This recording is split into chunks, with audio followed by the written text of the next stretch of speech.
arrêtez tout ce que vous êtes en train de faire. Si vous êtes collectionneur, j'ai pour vous la Bible de la collection en français. Ça s'appelle le Guide universel du collectionneur. Et pour l'occasion de sa sortie, on est allé interviewer un de ces deux créateurs. On vous montre ça tout de suite et surtout n'hésitez pas, c'est disponible partout. On vous mettra les liens dans la description. Allez vite vous le procurer. Je vous laisse avec l'interview. Ciao, ciao. Ça fait des années que dans Pokémon, je trouve qu'il manque 2-3 petites choses qui vont vraiment permettre au hobby de se développer sur un plan un petit peu plus sérieux, entre guillemets. Parce que Pokémon est souvent connoté, à tort ou à raison d'ailleurs, à un jeu d'enfant et aussi souvent dans la presse, on va souvent entendre des choses négatives, des choses qui ont été volées ou des choses un peu pas forcément très belles pour le hobby. Ça fait pas mal de temps que j'ai envie de faire step up Pokémon, de se développer sur une étape un petit peu plus importante que simplement la collection et simplement en entendre parler soit dans la presse classique de manière négative, soit les préjugés qu'on peut entendre dans la société de manière générale. Le livre il est structuré en 3 grandes parties.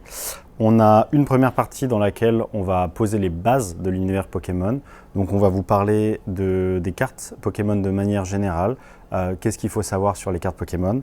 Ensuite, on va vous parler des bases de la collection, le cœur du livre, puisqu'il se compose des 109 séries sorties au jour de l'impression de l'ouvrage, ainsi que des 11 blocs qui composent l'étendue du jeu de cartes à collectionner Pokémon en France. Et la troisième partie du livre, c'est vraiment une partie pour approfondir. Donc on vous présente des personnes super importantes dans le milieu de la carte à collectionner en France. On vous présente également un sondage exclusif, on n'en parle pas trop, mais qui donne beaucoup de valeur aussi à l'ouvrage.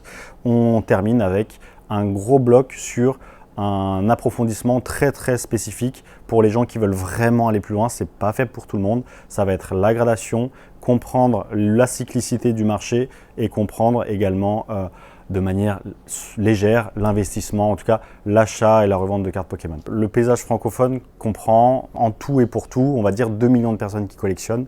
Et dans le monde, ça représente, je dirais, une bonne partie des collectionneurs de cartes Pokémon. Donc c'est un marché très complexe, très intéressant et à certains égards très différent aussi de ce qu'on peut connaître au Japon ou aux États-Unis. Donc c'est une super question, c'est passionnant. Mais voilà, vous allez trouver plein d'éléments de réponse dans le guide universel. Le guide universel du collectionneur.